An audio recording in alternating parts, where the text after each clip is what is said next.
દાખલા નંબર 12 નીચેનાના અવલોકનોનો મધ્યક, મધ્યસ્થ અને બહુલક શોધો. તેમાંથી કયા માપ સમાન છે તે જણાવો. હવે અવલોકન કયા આપ્યા છે? 21, 20, 13, 15, 10, 20, 15, 21, 18, 20 અને 14. તો પહેલા આપણે મધ્યક કરશું. તો મધ્યક માટે શું થશે? મધ્યક બરાબર અવલોકનનો સરવાળો છેદમાં કુલ અવલોકનની સંખ્યા. હવે ટોટલ આ બધાનો આપણે શું કરશું? સરવાળો. 21 + 20 + 13 + 15 + 10 + 20, 15, 21, 18, 20 અને 14 અને છેદમાં ટોટલ અવલોકન 1, 2, 3, 4, 5, 6, 7, 8, 9, 10 ને 11. તો છેદમાં શું કરશું? 11. હવે આ બધાનો સરવાળો કરશો એટલે તમને 187 મળશે અને છેદમાં ટોટલ અવલોકન 11. આ બંનેનો ભાગાકાર કરશો તો મધ્યક તમને કેટલો મળ્યો? 17. હવે મધ્યસ્થ મેળવવા માટે આપણે જે અવલોકન ઉપર આપ્યા છે બધાને આપણે શું કરશું? ચડતા ક્રમમાં. તો આ અવલોકન ચડતા ક્રમમાં ગોઠવા અને જે એકદમ વચ્ચે આવશે, મિડમાં આવશે, એ શું થશે? મધ્યસ્થ. તો આનો મધ્યસ્થ શું થશે? 18. હવે બહુલક માટે જે સંખ્યા સૌથી વધારે રિપીટ થતી હોય, તો આમાં તમે 20 જુઓ તો 1 વાર, 2 વાર અને 3 વાર. તો 20 સૌથી વધારે વખત રિપીટ થાય તો બહુલક શું થશે? 20. હવે આમાં મધ્યક 17 આવ્યો છે, મધ્યસ્થ 18 આવ્યો છે અને બહુલક કેટલો આવ્યો છે? 20 આવ્યો છે. તો ઉપર મુજબમાંથી એક પણ માપ સમાન છે નહીં. રકમમાં આપણે પૂછ્યું હતું કે એકે માપ સમાન છે કે નહીં, તો એકે માપ સમાન નથી. દાખલા નંબર 13 વિજ્ઞાનની એક કસોટીમાં વિદ્યાર્થીઓના એક સમૂહે 100 માંથી પ્રાપ્ત કરેલ ગુણ 85, 73, 90, 85, 39, 48, 56, 55, 81 અને 75 છે. તો આપણને આમાં ખબર પડે કે 100 માર્કની પરીક્ષા હશે અને એમાંથી આ વિદ્યાર્થીના મેળવેલા ગુણ છે. પહેલો પ્રશ્ન છે વિદ્યાર્થીઓએ મેળવેલ સૌથી વધુ ગુણ અને સૌથી ઓછા ગુણ કહેવાના છે. બીજા પ્રશ્નમાં મેળવેલ ગુણનો વિસ્તાર શોધો એવું કીધું. તો સૌથી વધુ ગુણ, તો અવલોકન જુઓ તો સૌથી વધારે ગુણ કેટલા છે? 95. તો આપણે લખશું કે સૌથી વધુ ગુણ 95 અને સૌથી ઓછા ગુણ, તો સૌથી ઓછા ગુણ કેટલા છે? 39. તો સૌથી ઓછા ગુણ 39. હવે માહિતીનો વિસ્તાર, તો માહિતીના વિસ્તાર શોધવા માટે શું છે? સૌથી મોટું અવલોકન માઇનસ સૌથી નાનું અવલોકન. અહીંયા આપણે માર્ક આપ્યા છે એટલે શું લખશું? સૌથી વધુ ગુણ માઇનસ સૌથી ઓછા ગુણ. તો સૌથી વધુ ગુણ 95 હતા અને સૌથી ઓછા 39. તો 95 માંથી 39 બાદ કરશો એટલે તમને વિસ્તાર કેટલો મળશે? 54 મળશે.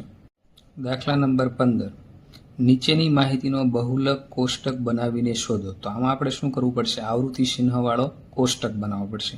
તો આ ટોટલ અવલોકન આપ્યા છે તો એના માટે આવું કોષ્ટક બનાવશું. માહિતી, આવૃત્તિ ચિહ્ન અને કુલ માહિતી. હવે 61 પેલું અવલોકન 61. આમાં જોઈ લેવાનું તમારે સૌથી નાનું અવલોકન કયું છે અને સૌથી મોટું. તો સૌથી નાનું અવલોકન 61 અને સૌથી મોટું અવલોકન કયું છે? 69.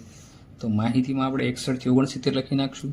પછી આવૃત્તિ ચિહ્ન, તો 61 કેટલી વાર છે? 62 કેટલી વાર? 63 કેટલી વાર? 64 કેટલી વાર? 65 કેટલી વાર? 66. એમ ટોટલ અવલોકન કેટલા છે લખવાના. આવૃત્તિ ચિહ્ન થઈ જાય પછી શું લખવાની? કુલ માહિતી, એટલે કેટલા છે? આ 1 છે, આ 2 છે, 3 છે, આ 2 છે અને એના ઉપરથી આપણને માહિતી મળે. હવે સૌથી વધારે વખત કયું રિપીટ થયું છે? 65. તો ઉપરની માહિતી મુજબ 65 છે એ 5 વાર આવે. તો બહુલક કેટલો થશે?